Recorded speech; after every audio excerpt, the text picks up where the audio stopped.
Salut à toi, bienvenue dans cette nouvelle vidéo. Et ouais, si je suis essoufflé, c'est parce que dès la sortie du village de Terzano, ça grimpe direct. On a quitté la route, mais là, on est sur un petit chemin un petit sentier avec des pierres de partout. On est à l'ombre, heureusement, mais ça grimpe direct. Donc, sois le bienvenu. Si tu ne me connais pas, je suis Christophe, alias Toff l'aventurier. Et cette année, j'ai décidé de partir sur la Via Francigena en direction de Rome et au-delà. Donc voilà, avec une vidéo tous les jours, bien sûr. Donc si tu es prêt, eh bien vas-y, fais-toi plaisir, marche avec nous. Allez, andiamo! Eh bien voici le genre de chemin que nous empruntons. Un chemin assez casse-gueule, mais ça grimpe assez raide, hein, je peux te le dire. Voilà, Pierre est tout à fait au fond là-haut. C'est juste pour te rendre compte du degré d'inclinaison de la pente. Avec quand même, quand on se retourne, on voit de plus en plus haut.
Tu vois, on vient de derrière là-bas, le sosie du Puy de Dôme.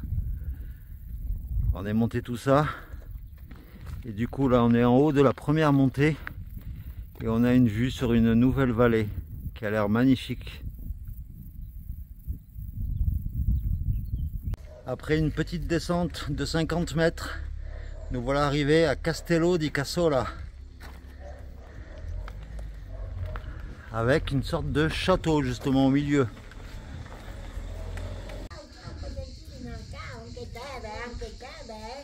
Eh bien non, cette grande tour qu'on apercevait, c'est pas une tour de château, c'est le clocher de l'église.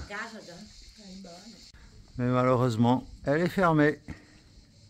Un chemin très pentu qui nous fait redescendre encore, mais c'est très casse-gueule.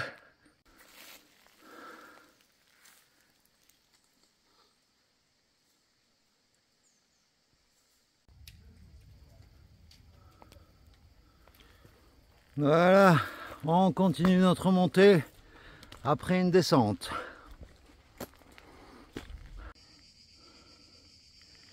Et voilà, ça grimpe toujours autant. Là, on va monter de 200 mètres de dénivelé. Ouah. Voilà, mon téléphone est bien droit là. Eh bien, regarde le degré d'inclinaison.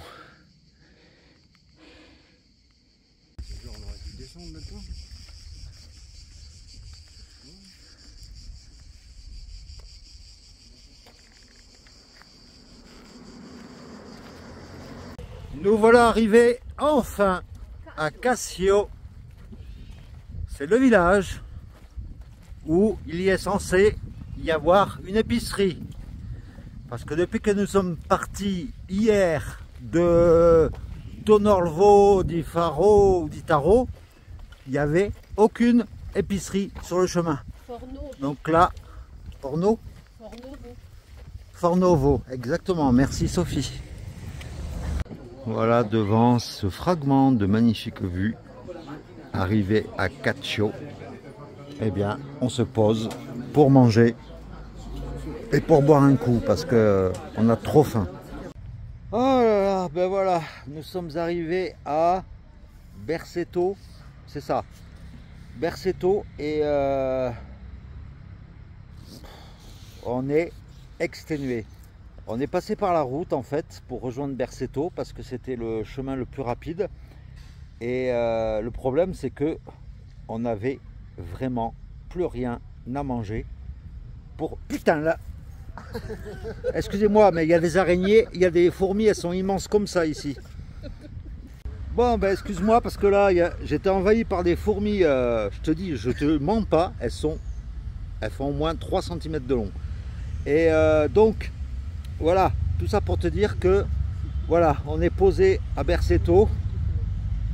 Je sais pas quelle heure il est, mais bon là on se pose un peu avant de trouver un petit lieu de bivouac pour la soirée.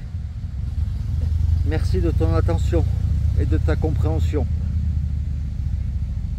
Ah, et puis il faut que je te raconte ce qui m'est arrivé cette nuit, c'est pour ça que j'ai pas beaucoup dormi. Figure-toi que dans la nuit, tu te rappelles de la vidéo de hier, on était à côté d'un cimetière, un champ. Et bien à 4 h du matin, j'ai été réveillé, enfin réveillé, je somnolais. Et d'un coup, je vois des lumières dans le champ, 3 lumières. Bon, ils vont rigoler parce qu'ils ne me croient pas, ils pensaient que ils pensent que j'ai fumé de la drogue, mais non, pas du tout. Dans le champ, il y avait un petit tube blanc avec une lumière verticale, avec juste un petit point lumineux au milieu. Et elles se sont allumées les unes après les autres. La première, elle s'est allumée 1 minute à peu près, et puis elle s'est éteinte. Une autre un peu plus loin, et une troisième juste derrière la tente de pierre. Et avant qu'elles apparaissent, ces lumières, au loin, j'entendais des chiens aboyer et après des poules qui caquetaient en pleine nuit. Et des coqs qui faisaient cocorico à 4 h du matin. Et j'ai trouvé ça bizarre.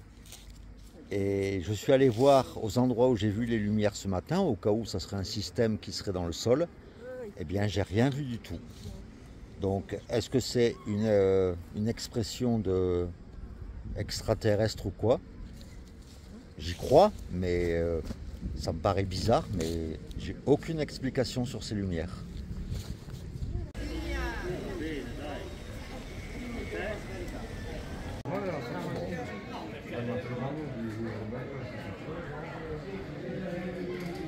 C'est jour de marché à Berceto. Eh bien là, nous sommes à la recherche d'un lieu de bivouac et d'un lieu pour trouver de l'eau, donc à Berceto. Et puis voilà quoi, puis après on va essayer de se trouver un endroit pour nous poser. Parce qu'on tourne et puis c'est fatigant. Et voici les rues pavées du vieux Berceto. C'est sympa vraiment le centre historique. Il y a des bars de partout. Voilà, comme tu peux le voir à l'instant là. Et en plus là nous allons nous poser à un bar à bière qui s'appelle Francigena. Donc réservé aux pèlerins. Et voilà la carte. Vous êtes parti de chez moi. Et le petit détail qui tue, le petit autocollant de la chaîne. Logique, devant le bar à bière Francigena.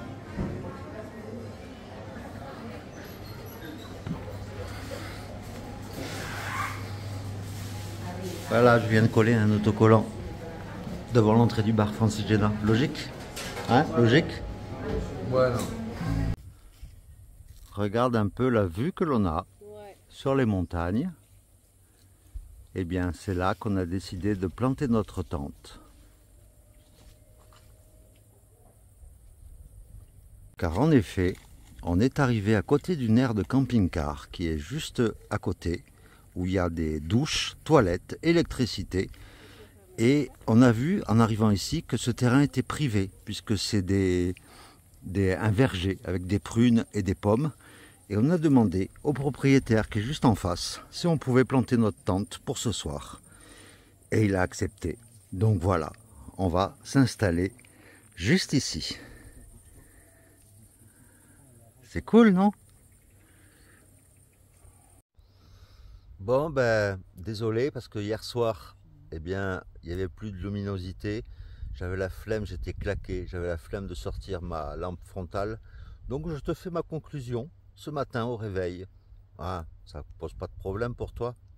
Donc voilà, j'espère que cette vidéo t'aura plu. Et puis demain, ben, on va continuer notre ascension jusqu'à 1200 mètres d'altitude. Voilà, tout plein de gros bisous.